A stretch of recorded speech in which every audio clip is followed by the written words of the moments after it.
ಒಂದಾನೊಂದು ಕಾಲದಲ್ಲಿ ಒಂದು ಆಶ್ರಮವಿತ್ತು. ಅಲ್ಲಿ ಸಾಂದೀಪ ಅನ್ನುವ ಋಷಿ ವಾಸವಾಗಿದ್ದರು. ಅವರು ಅಪಾರ ಪಾಂಡಿತ್ಯ ಹೊಂದಿದ್ದರು. ಬಡವ ಶ್ರೀಮಂತ ಎನ್ನುವ ಭೇದ ಭಾವವಿಲ್ಲದೆ ಅವರು ಎಲ್ಲ ಮಕ್ಕಳಿಗೂ ವಿದ್ಯೆ ಹೇಳಿಕೊಡುತ್ತಿದ್ದರು. ಅವರ ಆಶ್ರಮಕ್ಕೆ ಕೃಷ್ಣ ಮತ್ತು ಕುಚೇಲ ಇಬ್ಬರು ವಿದ್ಯಾಭ್ಯಾಸಕ್ಕಾಗಿ ಬಂದರು.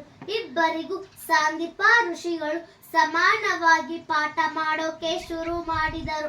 ಒಂದು ದಿನ ಆಶ್ರಮದಲ್ಲಿ ದೇವ ಕಾರ್ಯವಿತ್ತು. ಆದ್ದರಿಂದ ಹೋಮವನ್ನು ಮಾಡುವ ಸಲುವಾಗಿ ಕಟ್ಟಿಗೆಯ ಅವಶ್ಯಕತೆ ಇತ್ತು. ಆದ್ದರಿಂದ ಕೃಷ್ಣ ಕುಚೇಲ ಇಬ್ಬರು ಕಾಡಿಗೆ ಕಟ್ಟಿಗೆ ಹುಡುಕಲು ಹೋದರು. ಹಾಗೆ ಕಟ್ಟಿಗೆಗಳನ್ನು ಆರಿಸಿಕೊಂಡು ಬರುವಾಗ ಜೋರಾಗಿ ಮಳೆ ಬರೋಕೆ ಶುರುವಾಯಿತು. ಅವರಿಬ್ಬರು ಓಡಿ ಹೋಗಿ ಒಂದು ದೊಡ್ಡ ಮರದ ಕೆಳಗೆ ನಿಂತರು. ಆಗ ಕೃಷ್ಣ ಕುಚೇಲನಿಗೆ, ಕುಚೇಲ, ನಾವು ದೊಡ್ಡವರಾದ ಮೇಲೆಯೂ ಇದೇ ರೀತಿ ಸ್ನೇಹಿತರಾಗಿರಬೇಕು. ನನ್ನನ್ನು ಯಾವುದೇ ಕಾರಣಕ್ಕೂ ಮರೆಯೋ ಹಾಗಿಲ್ಲ. ನಮ್ಮಿಬ್ಬರ ಸ್ನೇಹಕ್ಕೆ ಅಂತ್ಯ ಅನ್ನೋದು ಇರಬಾರದು ಅಂದ.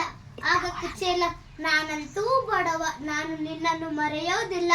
ಆದರೆ ನೀನು ಶ್ರೀಮಂತ, ದೊಡ್ಡವನಾದ ಮೇಲೆ ನನ್ನನ್ನು ಮರೆಯಬೇಡ ಅಂದ. ಕೆಲವು ವರ್ಷಗಳ ಬಳಿಕ ಅವರಿಬ್ಬರು ವಿದ್ಯಾಭ್ಯಾಸ ಮುಗಿಸಿಕೊಂಡು ತಮ್ಮ ತಮ್ಮ ಮನೆಗಳಿಗೆ ಹೋದರು. ಇಷ್ಟು ದಿನ ಒಟ್ಟಿಗೆ ಇದ್ದ ಸ್ನೇಹಿತರು ಬೇರೆ ಬೇರೆ ಆದರು. ಕೃಷ್ಣ ದ್ವಾರಕಾ ನಗರದ ಅಧಿಪತಿಯಾದ. ಆದರೆ ಆತನ ಸ್ನೇಹಿತ ಕುಚೇಲ ಬಡತನದಲ್ಲಿ ಜೀವನ ಸಾಗಿಸಲು ಶುರು ಮಾಡಿದ. ಕಷ್ಟಪಟ್ಟು ದಿನವಿಡೀ ದುಡಿದರು. ತನ್ನ ಹೆಂಡತಿ ಮಕ್ಕಳಿಗೆ 3 ಹೊತ್ತು ಊಟ ಹಾಕೋಕೆ ಆತನಿಗೆ ಕಷ್ಟವಾಗಿತ್ತು. ಕುಚೇಲ ದಿನಕ್ಕೊಮ್ಮೆಯಾದರೂ ತನ್ನ ಸ್ನೇಹಿತ ಕೃಷ್ಣನ ಸುದ್ದಿಯನ್ನು ಹೇಳುತ್ತಿದ್ದ. ತಾವು ಕಳೆದ ಆ ದಿನಗಳನ್ನು ನೆನಪಿಸಿಕೊಂಡು ಹೆಂಡತಿಗೆ ಹೇಳಿ ಸಂಭ್ರಮಿಸುತ್ತಿದ್ದ. ಒಂದು ದಿನ ಆತನ ಹೆಂಡತಿ ಕುಚೇಲನಿಗೆ, ನಿಮ್ಮ ಸ್ನೇಹಿತ ಕೃಷ್ಣ ಅಷ್ಟೊಂದು ದೊಡ್ಡ ರಾಜ ಅಂತ ಹೇಳ್ತಿರಲ್ಲ, ಅದು ನಿಜವಾದರೆ ಅವರ ಬಳಿ ನೀವು ನಾವು ಜೀವನ ಸಾಗಿಸಲು ಪಡುತ್ತಿರುವ ಕಷ್ಟ ಹೇಳಿ, ಆತ ನಿಮಗೆ ಖಂಡಿತ ಸಹಾಯ ಮಾಡ್ತಾನೆ ಅಂತ ಹೇಳಿದಳು. ಆದರೆ ಕುಚೇಲನಿಗೆ ಅದು ಅಷ್ಟೊಂದು ಒಳ್ಳೆಯ ಯೋಚನೆ ಅನ್ನಿಸಲಿಲ್ಲ. ಆತ ಸ್ವಲ್ಪ ಸ್ವಾಭಿಮಾನಿಯಾಗಿದ್ದ. ಆದ್ದರಿಂದ ತನ್ನ ಹೆಂಡತಿ ಬಳಿ, ಕೃಷ್ಣನ ಬಳಿ ಹೋಗೋದಿಲ್ಲ ಅಂತ ಹೇಳಿದ. ಆದರೆ ಹೆಂಡತಿ ಒತ್ತಾಯ ಮಾಡಿದಳು, ನಾವು ಹೀಗೆ ಇದ್ದರೆ ನಮ್ಮ ಮಕ್ಕಳು ಹಸಿವಿನಿಂದ ಸಾಯುತ್ತಾರೆ. ಆದ್ದರಿಂದ ನಿಮ್ಮ ಸ್ವಾಭಿಮಾನ ಬಿಟ್ಟು ನೀವು ಹೋಗಿ ಬನ್ನಿ ಎಂದಳು. ಹೆಂಡತಿ ಮಾತಿಗೆ ಕುಚೇಲ ಒಪ್ಪಲೇಬೇಕಾಯಿತು. ಆದರೆ ಯಾರಾದರೂ ಮನೆಗೆ ಹೋಗುವಾಗ ಏನಾದರೂ ತಿಂಡಿ ತಿನಿಸು ಕೊಂಡೊಯ್ದು ಶಿಷ್ಟಾಚಾರವಾಗಿದ್ದರಿಂದ ಹೆಂಡತಿ ಬಳಿ ಏನಾದರೂ ಇದೆಯಾ ಅಂತ ಕೇಳಿದ. ಹೆಂಡತಿ ಮನೆಯೆಲ್ಲ ಹುಡುಕಿದರು. ಅವಳಿಗೆ ಒಂದು ಮುಷ್ಟಿ ಅವಲಕ್ಕಿ ಸಿಕ್ಕಿತು. ಅದನ್ನು ಚಿಂದಿ ಬಟ್ಟೆಯಲ್ಲಿ ಗಂಟು ಕಟ್ಟಿ ಕೊಟ್ಟಳು. ಹರಿದ ಪಂಚೆ, ಮೈ ಮೇಲೊಂದು ಮಾಸಿದ ಶಾಲು, ಕೈಯಲ್ಲಿ ಅವಲಕ್ಕಿ ಗಂಟು ಹಿಡಿದು ಕುಚೇಲ ದ್ವಾರಕೆಗೆ ಹೊರಟ. ಆದರೆ ಆತ ತನ್ನ ಗೆಳೆಯನನ್ನು ಭೇಟಿಯಾಗುವುದು ಅಷ್ಟು ಸುಲಭವಾಗಿರಲಿಲ್ಲ. ಆತನ ವೇಷ ನೋಡಿ ಅರಮನೆಯ ಸೈನಿಕರು ಅವನನ್ನು ಬಾಗಿಲಲ್ಲೇ ತಡೆದರು. ಯಾವ ಊರ ದಾಸಯ್ಯನಪ್ಪ ನೀನು? ಅರಮನೆಯಲ್ಲಿ ನಿನಗೇನು ಕೆಲಸ? ಹೋಗು ಅಂದರು. ಆಗ ಕುಚೇಲ, ನನ್ನನ್ನು ಒಳಗೆ ಬಿಡಿ, ನಾನು ಕೃಷ್ಣನನ್ನು ನೋಡಕ್ಕೆ ಬಂದಿದ್ದೇನೆ. ನಾನು ಕೃಷ್ಣನ ಬಾಲ್ಯ ಸ್ನೇಹಿತವಿಂದ ಈ ಭಿಕ್ಷುಕನಿಗೆ ನಿಜವಾಗಲೂ ಹುಚ್ಚು ಹಿಡಿದಿದೆ ಅಂತ ಸೈನಿಕರು ಜೋರಾಗಿ ನಗೋದಕ್ಕೆ ಆರಂಭಿಸಿದರು. ಕುಚೇಲ ಎಷ್ಟು ಬೇಡಿಕೊಂಡರೂ ಕುಚೇಲನನ್ನು ಒಳಗೆ ಬಿಡಲಿಲ್ಲ. ಹೊರಗಡೆ ಆಗ್ತಾ ಇರೋ ಗಲಾಟೆ ಒಳಗಿರುವ ಕೃಷ್ಣನಿಗೂ ಕೇಳಿಸಿತು.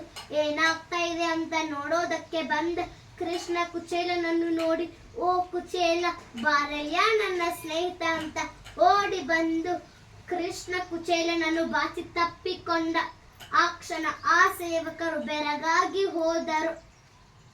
ಕೃಷ್ಣ ಅಕ್ಕರೆಯಿಂದ ಕುಚೇಲನನ್ನು ಒಳಗಡೆ ಕರೆದುಕೊಂಡು ಹೋದ. ತನ್ನ ನವರತ್ನ ಖಚಿತ ಸಿಂಹಾಸನದ ಮೇಲೆ ಕುಚೇಲನನ್ನು ಕುಳ್ಳಿರಿಸಿದ. ಕುಚೇಲ ಸಂಕೋಚದಿಂದಲೇ ಕುಳಿತುಕೊಂಡ. ಸ್ವಲ್ಪ ಹೊತ್ತು ಮಾತುಕತೆ ಬಳಿಕ, ನನಗೆ ತಿನ್ನೋದಕ್ಕೆ ಏನು ತಂದಿದ್ದೀಯಾ ಅಂತ ಕೃಷ್ಣ ಕೇಳಿದ. ನಾಚಿಕೆಯಿಂದ ತಲೆಯನ್ನು ತಗ್ಗಿಸಿದ. ಸಕಲ ವೈಭವಗಳುಳ್ಳ ದಿನವೂ ಭಾರೀ ಭೋಜನ ಮಾಡುವ ಕೃಷ್ಣನು ತನ್ನ ಹರಕಲು ಬಟ್ಟೆಯಲ್ಲಿ ಗಂಟು ಕಟ್ಟಿದ ಅವಲಕ್ಕಿ ಕೊಡೋದೇ ಬೇಡ ಅಂತ ಕುಚೇಲ ಅಂದುಕೊಂಡಿದ್ದ. ಕೃಷ್ಣ ಗಂಟನ್ನು ನೋಡಿ ಬಿಟ್ಟ. ಕುಚೇಲನ ಕೈಯಿಂದ ಗಂಟನ್ನು ಕಸಿದುಕೊಂಡ. ಅವಲಕ್ಕಿಯನ್ನು ಬಾಯಿಗೆ ಹಾಕೊಂಡ. ಆಹಾ, ಎಷ್ಟು ರುಚಿಯಾಗಿದೆ ಅಂತ ಎಲ್ಲ ಅವಲಕ್ಕಿಯನ್ನು ತಿಂದೇ ಬಿಟ್ಟ. ಕೃಷ್ಣ ಅದಾದ ಮೇಲೆ ಕೃಷ್ಣ ಸರಿಯಾದ ಊಟವನ್ನು ತಾನೇ ಬಡಿಸಿದ. ಆತನ ಉಪಚಾರ ನೋಡಿ ತಾನು ಆತನಲ್ಲಿ ಸಹಾಯ ಕೇಳಬಾರದು ಎಂದು ಕುಚೇಲ ಅನುಕೊಂಡ. ಕುಚೇಲ ನನ್ನ ಬರಿಗೈಯಲ್ಲಿ ಕೃಷ್ಣ ಊರಿಗೆ ಹೊರಟ. ಕುಚೇಲ ಅನುಕೊಂಡ, ಅಲ್ಲ, ಕೃಷ್ಣ ಎಂತ ಚಿಕ್ಕನ, ಅಷ್ಟೊಂದು ಶ್ರೀಮಂತಿಕೆ ತನಗಿದ್ರು ಒಂದಿಷ್ಟು ತನ್ನ ಸ್ನೇಹಿತನಿಗೆ ಸಹಾಯ ಮಾಡಲಿಲ್ಲಲ್ಲ ಅನುಕೊಂಡ. ಇನ್ನು ನನ್ನ ಹೆಂಡತಿಗೆ ನಾನು ಏನು ಹೇಳಲಿ? ಇಷ್ಟು ದಿನ ನಾನು ಆತನ ಬಗ್ಗೆ ಎಷ್ಟು ಗೌರವ ಪ್ರೀತಿ ಇಟ್ಟುಕೊಂಡಿದ್ದೆ ಅಂತ ಭಾರವಾದ ಮನಸ್ಸಿನಿಂದ ಮನೆ ಕಡೆ ಹೊರಟ. ಕೆಲ ಹೊತ್ತಲ್ಲೇ ಊರನ್ನು ತಲುಪಿದ. ಅಲ್ಲಿ ಹೋದಾಗ ಆತನಿಗೆ ಆಶ್ಚರ್ಯ ಕಾದಿತ್ತು. ತನ್ನ ಮುರುಕಲು ಇದ್ದ ಗುಡಿಸಲು ಇದ್ದ ಜಾಗದಲ್ಲಿ ದೊಡ್ಡ ಅರಮನೆ ನಿರ್ಮಾಣವಾಗಿತ್ತು. ನವರತ್ನ ಖಚಿತ ರೇಷ್ಮೆ ವಸ್ತ್ರ ಧರಿಸಿ ತನ್ನ ಹೆಂಡತಿ ಮಕ್ಕಳನ್ನು ನೋಡಿದಾಗ ಇದೆಲ್ಲ ಶ್ರೀಕೃಷ್ಣನ ಮಹಿಮೆ ಅಂತ ತಿಳಿಯಿತು. ತಾನು ಆತನ ಬಗ್ಗೆ ಕೆಟ್ಟರಾಗಿ ಮಾತನಾಡಿದ್ದಕ್ಕೆ ಕುಚೇಲ ಪಶ್ಚಾತ್ತಾಪ ಪಟ್ಟ.